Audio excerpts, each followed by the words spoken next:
All right, so today we're going to be doing Daniel chapter 6. It's Daniel in Lion's Den. Before we get into that, I'm going to read a little bit from Daniel chapter 5 near the end of it, so you can kind of see what the story was before that. Okay, so in Daniel chapter 5, at the end of Daniel chapter 5, God's hand appears, writes these words on the wall. Many, many tekel parson. Daniel says, this is the interpretation of the matter. Mene, God has numbered the days of your kingdom and brought it to an end. Tekel, you have been weighed in the balance and found wanting. Peres, your kingdom is divided and given to the Medes and the Persians. Then Belshazzar gave the command, and Daniel was clothed with purple, and a chain of gold was put around his neck. And a proclamation was made about him that he should be the third ruler in the kingdom. That very night, Belshazzar, the Chaldean king, was killed. And Darius the Mede received the kingdom, being about 62 years old. So this is where we pick up the story. Daniel, golden robe, nothing bad can happen to this kid anymore. Nothing, just good things are going to happen to this guy now that he's been honored by the king.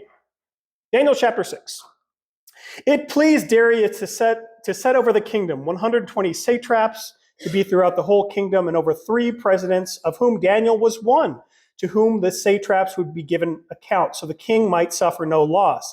Then this Daniel became distinguished above all the other presidents and satraps because of an excellent spirit was in him. The king planned to set him over the whole kingdom. Then the presidents and the satraps sought to found a ground for complaint against Daniel with regard to the kingdom, but they could find no ground for complaint or fault because he was faithful. No error was found in him. These men said, we shall not find any ground or complain against this Daniel unless we find it in connection with the law of his God. All right, I don't know if you pick up the connection here, but you might connect this a little bit to Joseph. You remember Joseph is brought into the land of Egypt. He's sold as a slave into the land of Egypt, and he serves Pharaoh. Now, depending on what kind of fictional story you have, a lot of times when your hero is sold into, or when he is tricked to work for the king or for whoever, they work to undermine the king. They're secretly plotting to have a rebellion. In the case of Joseph, on the other hand, Joseph works faithfully. Even though he's sold as a slave, he ends up working faithfully for his master. Then he ends up working faithfully for the king who releases him out of prison later on. Daniel's a kind of similar thing. God gives Daniel a lot of wisdom. God gives him the ability to interpret dreams and interpret miracles and signs and stuff. But he also gives him practical wisdom. And Daniel serves honorably. And this is actually a pretty consistent theme throughout Christianity. Even if you go to Romans 13, where it talks about us serving our governments, it's even if you've got a bad government, even if you have a Caesar, for example, or if you have a Belteshazzar or a Darius or something like that, even if you've got a pagan ruler, as a Christian, you still have an obligation to be a hard worker. You still have an obligation. This is one of these things that it's hard to kind of explain and understand, but even in the case of slavery, in the case of unjust slavery, we can agree that Joseph was sold into slavery unjust. So the slavery that he was in, the Bible is not saying that the slavery is a good thing, especially that the slavery that Joseph was sold into was a good thing. But even though he was a slave, Joseph was an honorable man. Even though he was in a pagan kingdom, Daniel acted honorably. So regardless of the sin of other people that put you in circumstances, you still are able to act out as a Christian. Whether it's in prison or whether it's in slavery, the faithfulness of God's faithful people stands out. It makes a difference. You are able to be joyful in prison. Another example, Paul and Silas singing hymns and stuff in prison when they were in prison. So let's get back to Daniel here. Daniel's put in charge of all of these satraps. He's put in charge, just similar to Joseph, he's put in charge, third in command in the entire kingdom. Oh, a Persian term for a provincial official. Okay. So it's not like, think about it like mayors or governors. Something like that. So it's somebody who's in charge of a province. So like a governor, somebody who's in charge of a large area. All right. So Daniel's put in charge of these people. He's the best one out of all of them. The satraps are conspiring against him. or actually, not the satraps, the presidents and the satraps are all conspiring against this foreigner who's come in and caught the eye of the king. This guy Daniel is honored and honorable, and they want to trap him somehow, but unfortunately, he just behaves himself so much. So verse 6 will continue. We're in Daniel chapter 6 this morning, Daniel chapter 6, verse 6. Then these presidents and satraps came by agreement to the king and said, "O King Darius, live forever." All the presidents of the kingdom and the prefects and the satraps and the counselors and the governors all agreed that the king should establish an ordinance and enforce an injunction that whoever makes petition to any god, God or man for 30 days, except you, O king, shall be cast into the den of lions. Now, O king, establish the injunction and sign the document so that it cannot be changed according to the law of the Medes and the Persians, which cannot be revoked. Therefore, King Darius signed the document and injunction. All right, so they're setting up this trap. You can't pray to anybody except for King Darius. And Darius doesn't see the problem in that because he's the king. This is a pretty common custom in a lot of ancient traditions, whether it's a Caesar or whether it's a pharaoh. A lot of times, the leader of the country would regard themselves as the king of kings, the god of gods, the lord of lords. So the pharaoh, you would have all the different gods in Egypt, but the highest god of all would be Pharaoh. You would have the various gods in Greek or Roman or whatever, but Caesar himself would be the god in charge of the people. So in this case, it's not particularly weird that Darius wants people to pray to him and regard him as God. That's pretty standard. He signs a petition in particular, so he puts himself in a legal bind here. Now, the word of the king is only worth something if the king can be trusted. So he puts himself in a situation where he has to sign this particular kind of petition that he can't change. So this is like an official declaration. This is like a constitutional amendment, and everybody, it goes through all the processes and it gets approved. Well, the president can't just say, well, I'm going to change my mind on that. I'm not going to abide by the president or by the Constitution. It's like, no, you signed this thing. You can't go back on it. All right, so verse 10. When Daniel knew that the document had been signed, he went to his house, where he had windows in his upper chamber open towards Jerusalem. He got down on his knees 3 times a day and prayed and gave thanks before God as he had done previously. So I love that he doesn't even flinch. He's like, okay, so I'm not allowed, whatever, I'm going to go do what I was already doing. He didn't even try to hide it. Verse 11. Then these men came by agreement and found Daniel making petition and plea before God. Then they came near and said before the king concerning the injunction, "O king, did you not sign an injunction that anyone who makes petition to any god or man within 30 days, except to you, O king, shall be cast into the den of lions?" The king, I love that they explain the entire thing to him. The king answered and said, "This thing stands fast according to the law of the Medes and the Persians, which cannot be revoked." Then they answered before the king, "Daniel, who is one of your exiles from Judah, pays no attention to you, O king, or the injunction you have signed, but makes petition 3 times a day." So just a little note on the language real quick.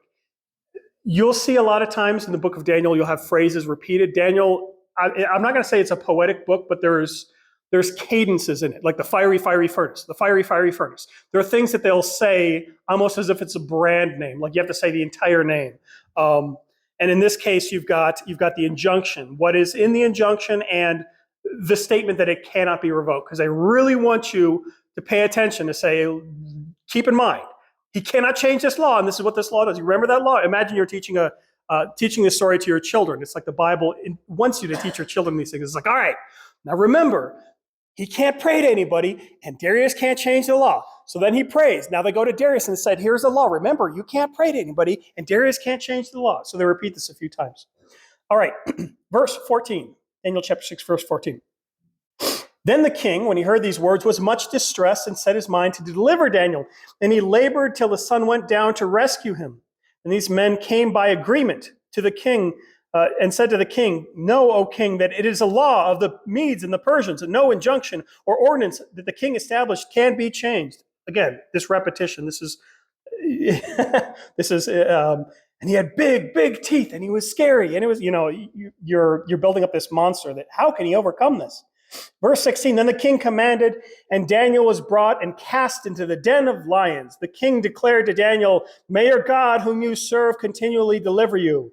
And a stone was Interesting. And a stone was brought and laid on the mouth of the den, and the king sealed it with his own signet, and with the signet of the Lord's, that nothing might be changed concerning Daniel. Then the king went to his palace and spent the night fasting. No diversions were brought to him, and sleep fled from him. So Darius actually kind of likes Daniel at this point. And he's pretty upset that he has to put Daniel to death. And if you want to make a connection between throwing somebody into a cave and rolling a stone over and sealing it, between that and the Easter story, you can absolutely do that, especially if you see how the story ends. Verse 19. Then, at the break of day, the king arose and went in haste to the den of lions. And they came near to the den where Daniel was, and he cried out with a tone of anguish.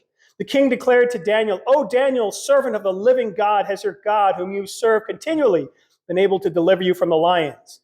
Then Daniel said to the king, "O king, live forever. My God has sent his angel and shut the lion's mouth, and they have not harmed me, because I was found blameless before him and before you, O king. I have done no harm. Then the king was exceedingly glad and commanded that Daniel be taken up out of the den. So Daniel was taken out of the den.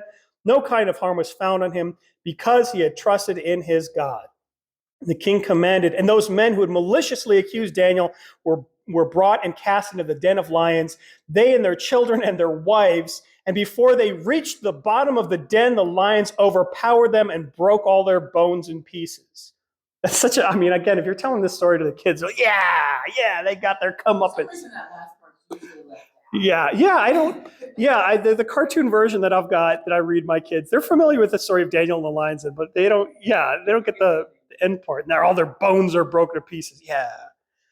Verse 25, then King Darius wrote to all the peoples, nations, and languages that dwell on the earth, "Peace be multiplied to you. I make a decree that all my royal dominion people are to tremble and fear before the God of Daniel. For he is the living God, enduring forever. His kingdom shall never be destroyed, and his dominion shall be to the end. He delivers and rescues. He works signs and wonders in heaven and on earth. He who has saved Daniel from the power of the lions." So this Daniel prospered during the reign of Darius and the reign of Cyrus the Persian. Okay, so then Daniel goes back to doing visions and stuff like that. It's a great story. There's some connections that you can absolutely make there to Jesus and coming out of the tomb and stuff like that.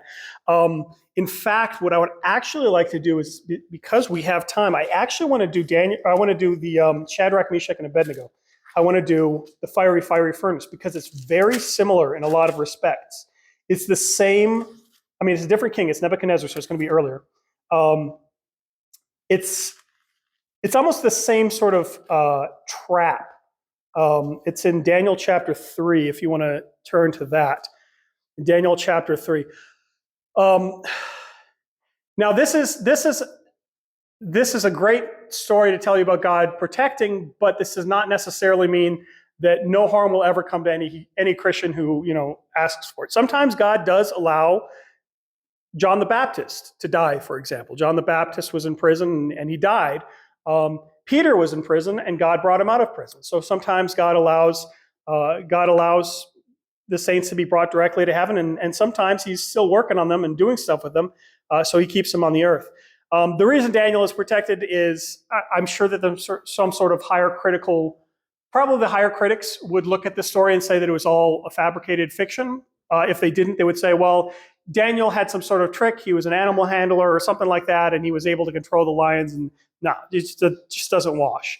It's very clear that the lions should have killed Daniel, and they didn't. So that which should have kept Daniel in the grave was not even able to touch him or hold him. So if you're thinking about this in the Easter narrative, that which should have kept Jesus in the grave, which holds everybody else in the grave, death itself, was not able to even touch Jesus. Jesus walks right out. So Jesus walks right out after an Easter morning. All right, Daniel chapter 3. All right. In Daniel chapter 2, the end of Daniel chapter 2, I'm going to read verse 46 and following. Daniel is once again interpreting things, so you can see this pattern happening again. Different king. This is not Darius, this is King Nebuchadnezzar. Then King Nebuchadnezzar fell upon his face and paid homage to Daniel commanded an offering and an incense be offered up to him. The king answered, also said to Daniel, truly your God, truly your God is God of gods, Lord of lords, and Lord of kings, a revealer of mysteries, for you've been able to reveal this mystery. Then the king gave Daniel high honors and many great gifts and made him a ruler over the whole province of Babylon, his chief prefect over all the wise men in Babylon. Daniel made a request of the king as he approached, and he appointed Shadrach, Meshach, and Abednego over the affairs of the province of Babylon. But Daniel remained in the king's court. Okay, so once again, at the end of the story, Daniel is promoted and regarded, and so are Shadrach, Meshach, and Abednego. Chapter 3. So you would think with all this language that a lot of these kings say, like Darius and Nebuchadnezzar, and they basically are talking like faithful Christians and stuff, right? They're talking about he is King of Kings, Lord of Lords. Not so much. Remember, they've got a pantheon of gods, and to them, the God of the Bible is just one of those. He just happens to be the most powerful at this moment. So Daniel chapter 3. King Nebuchadnezzar made an image of gold whose height was 60 cubits and its breadth 6 cubits. A cubit is the length from, I believe, the tip of your finger to your elbow. A span would be from your thumb to your pinky finger. So a cubit would vary, but it would be about that length. So 60 of these, so it's longer than a foot, more than 60 feet, 70 feet, whatever. It was tall. Image of gold, 60 cubits, and its breadth was 6 cubits. He set it up on the plain of Dura in the province of Babylon. Then King Nebuchadnezzar sent together the satraps, the prefects, the governors, the counselors, the treasurers, the justices, the magistrates, and all the officials of the province to come to the dedication of the image that King Nebuchadnezzar had set up. Then the satraps, the prefects, the governors, the counselors, the treasurers, the justices, the magistrates, and all the officials of the province gathered for the dedication of the image that King Nebuchadnezzar had set up. No, I did not read the same line twice. This is how Daniel is written. And they stood before the image that King Nebuchadnezzar had set up. And the herald proclaimed aloud, you are commanded, O peoples, nations, languages, that when you hear the sounds, here's another list for you, but that when you hear the sounds of the horn, pipe, lyre, trigon, harp, bagpipe, and every kind of music, you are to fall down and worship the gold image that King Nebuchadnezzar has set up. Whoever does not fall down and worship shall immediately be cast into the burning fiery furnace, or the fiery furnace, if you prefer. Therefore, as soon as all the peoples heard the sound of the horn, pipe, lyre, trigon, harp, bagpipe, and every kind of music, all the peoples and the nations and the languages fell down and worshiped the golden image that King Nebuchadnezzar had set up. So already this is going to be a fun story to read to your kids, because they're going to, the pipe, the lyre, the trigon, the bagpipe, there were bagpipes back then. Oh, the Scottish people were around. I think these words, I mean, bagpipe is probably similar to what it is. I'm sure the Scots were not the first to use an instrument like that. But anyway, so you've got this repetition of lists a few times. We already talked about that. Verse 8. So Nebuchadnezzar sets up this golden image.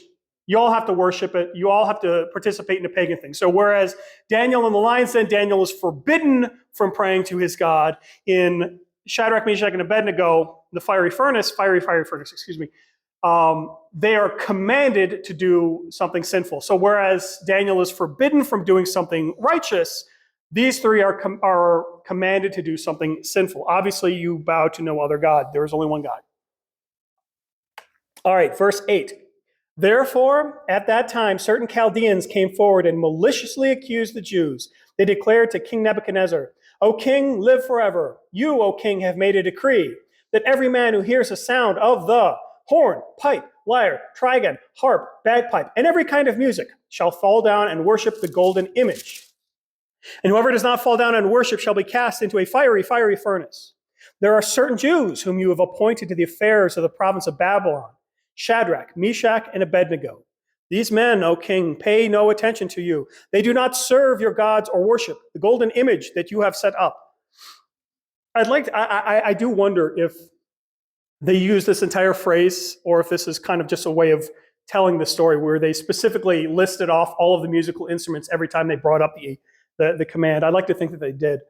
Then Nebuchadnezzar, in a furious rage, commanded. So Darius was unhappy that he had to put Daniel into the lion's den. Nebuchadnezzar is more than happy to kill these people. Then Nebuchadnezzar, in a furious rage, commanded that Shadrach, Meshach, and Abednego be brought.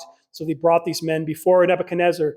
before the king, Nebuchadnezzar answered and said to them, "Is it true, O Shadrach, Meshach, and Abednego?" I also love that they don't switch the names around. It's always in that order, like Larry, Moe, and Curly or whatever. Shadrach, Meshach, and Abednego, or Shemp, if you prefer, that you do not serve my gods or worship the golden image that I have set up.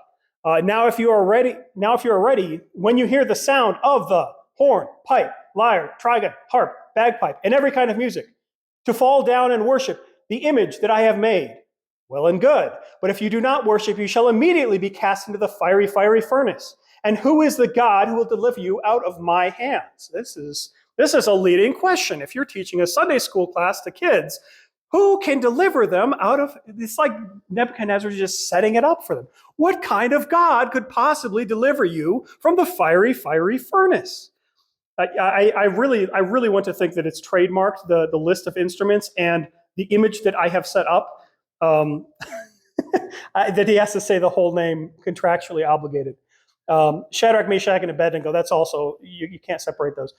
Shadrach, Meshach, and Abednego answered and said to the king, "O Nebuchadnezzar, we have no need to answer you in this matter. If it be so, our God we serve is able to deliver us from the fiery furnace, and he will deliver us out of your hand, O king.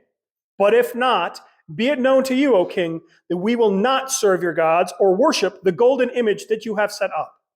All right, this is extremely important because a lot of times you've got people who think about their Christian faith, or they think about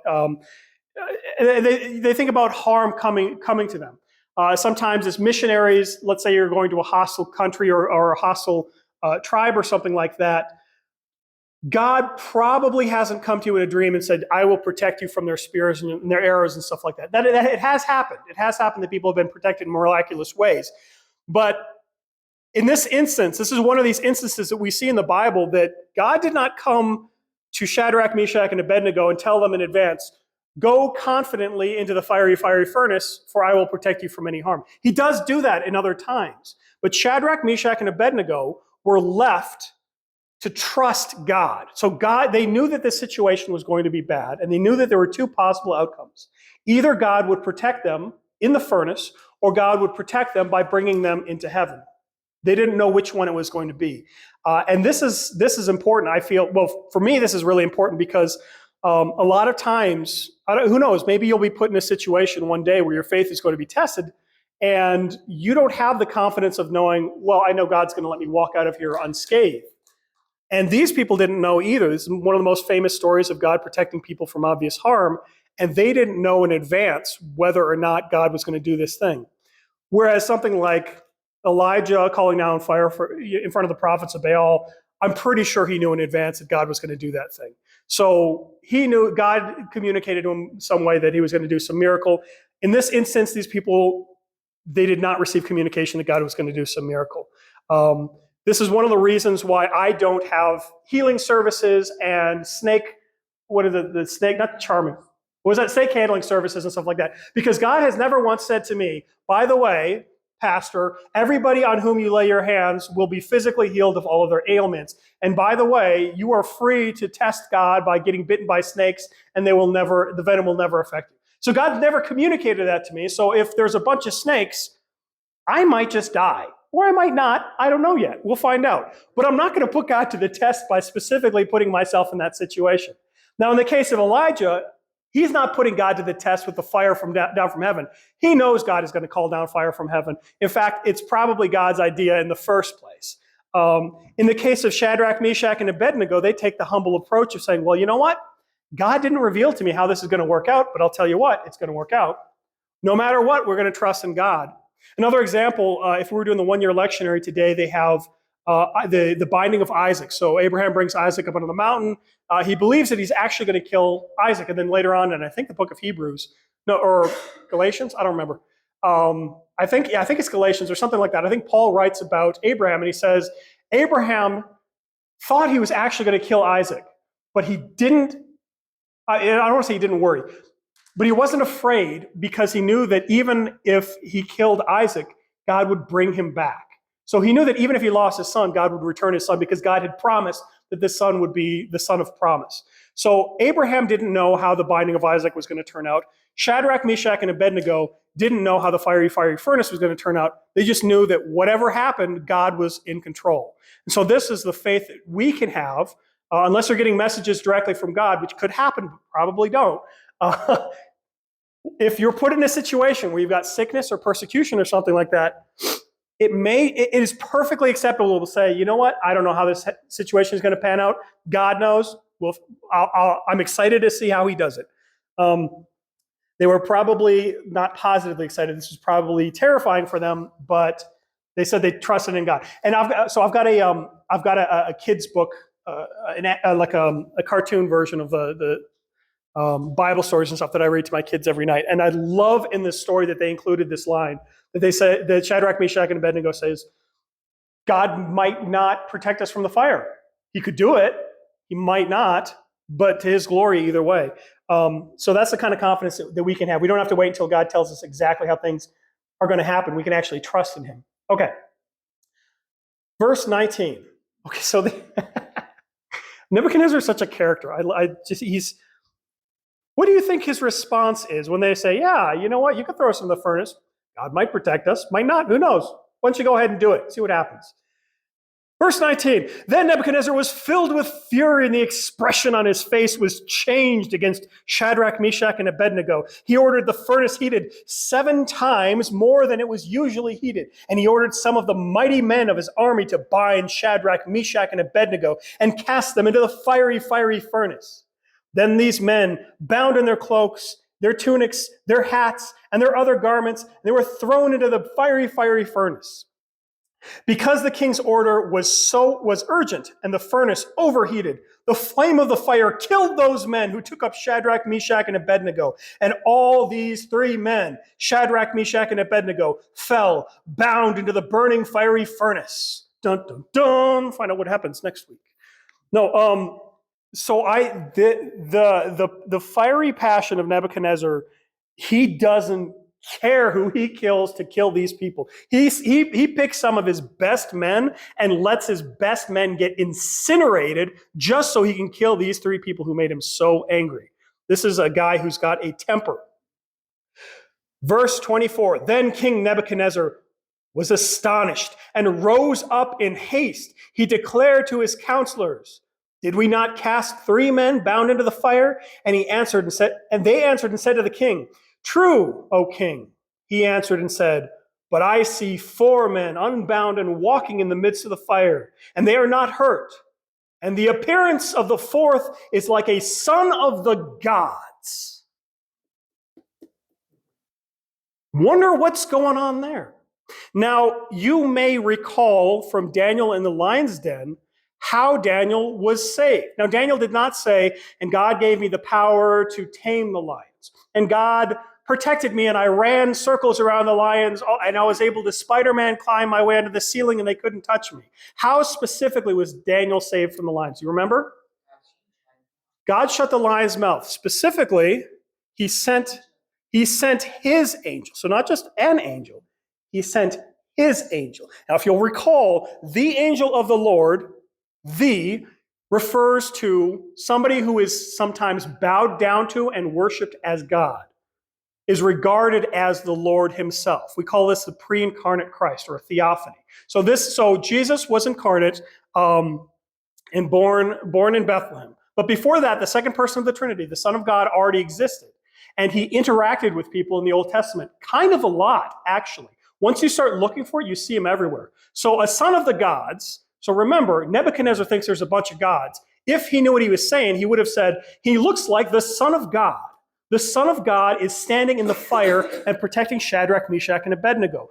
The angel of the Lord, messenger means angel, the angel of the Lord shut the mouths of the lions. So Jesus is back here in the Old Testament doing miracles. Before he's born and crucified, he's still active in protecting God's people here.